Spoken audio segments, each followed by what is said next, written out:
যেহেতু আপনি মানে আপনার শ্বশুরবাড়ি আমার এলাকায়, আপনি ইচ্ছা করলে মাননীয় স্পিকার আমাকে একটু সমর্থন করতে পারেন, একটু সাপোর্ট দিতে পারেন, আপনি স্থাপন করা হবে। আমি মনে করি অর্থনৈতিক অঞ্চল স্থাপন করলে আমাদের বেকার সমস্যা দূর হবে। আমার এলাকায় পর্যাপ্ত জায়গা আছে, চর এলাকা আছে, এখানে অর্থনৈতিক অঞ্চল স্থাপন করার সুযোগ আছে। আমি শিল্পমন্ত্রী সহ যারা সংশ্লিষ্ট সবাইকে অনুরোধ করবো আমাকে অর্থনৈতিক অঞ্চল স্থাপন করার জন্য। মাননীয় স্পিকার, যখন বক্তৃতা দেয় আমার এলাকার রাস্তাঘাটের কথা বলি, কারণ আমরা তো কিশোরগঞ্জ, আমি কিশোরগঞ্জ 2 সংসদ সদস্য, আমি এই টুক পার হইলি, আমাদের এই রাজেন্দ্রপুর পার হইলে আমার এলাকা, এখানে আমরা খুব কাছের থেকেও আমরা কিন্তু রাস্তাঘাটে পর্যাপ্ত সুযোগ নাই, আমাদের বাতির নিচে অন্ধকার। এরপর আমি সবসময় আপনার দৃষ্টি আকর্ষণ করি, যেহেতু আপনি মানে আপনার শ্বশুরবাড়ি আমার এলাকায়, আপনি ইচ্ছা করলে মাননীয় স্পিকার আমাকে একটু সমর্থন করতে পারেন, একটু সাপোর্ট দিতে পারেন, যাতে এই রাস্তাটা হয়। তাহলে আপনিও কম যান, কিন্তু যখন মাঝে মাঝে যাবেন এবং আমার অবসর জীবনে আপনি এই রাস্তাটা ভালো হলে, 4 লেন হইলে রাজেন্দ্রপুর থেকে কিশোরগঞ্জের সংযোগ ব্যবস্থা 4 লেন হয়, তাইলে আপনিও কিন্তু অনেক আরামসে যাইতে পারবেন, আসা যাওয়া করতে পারবেন। সেই জন্য আমি আমাকে সমর্থন দেওয়ার জন্য আপনাকে বিনয়ের সাথে অনুরোধ জানাবো। মাননীয় স্পিকার, আমরা জানি যে অতীতে আমাদের দুর্যোগ ব্যবস্থাপনা মন্ত্রণালয়ের অধীনে সারা দেশে স্ট্রিট লাইট দেওয়া হতো এবং এগুলোকে দিয়ে অন্ধকার দূর করা হয়েছিল। আজকে এই স্ট্রিট লাইট দেওয়ার এটা কেন বন্ধ হইল, কি অজ্ঞাত কারণে আমি জানি না।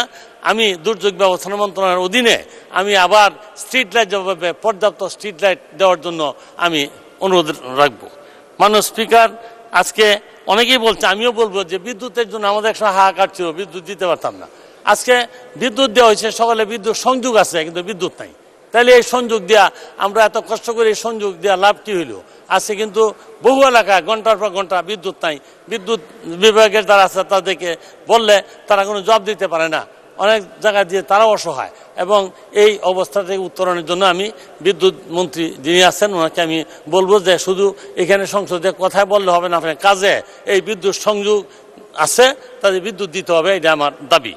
মাননীয় স্পিকার, আমাদের আরেকটি কথা বলতে চাই, এই যে বিদ্যুৎ মানে ব্যাটারি চালিত আজকে যে ইজি বাইক, এই ইজি বাইকের কিন্তু কোনো ধরনের আইনগত কোনো রেজিস্ট্রেশন নাই, কোনো প্রকার রেজিস্ট্রেশন নাই।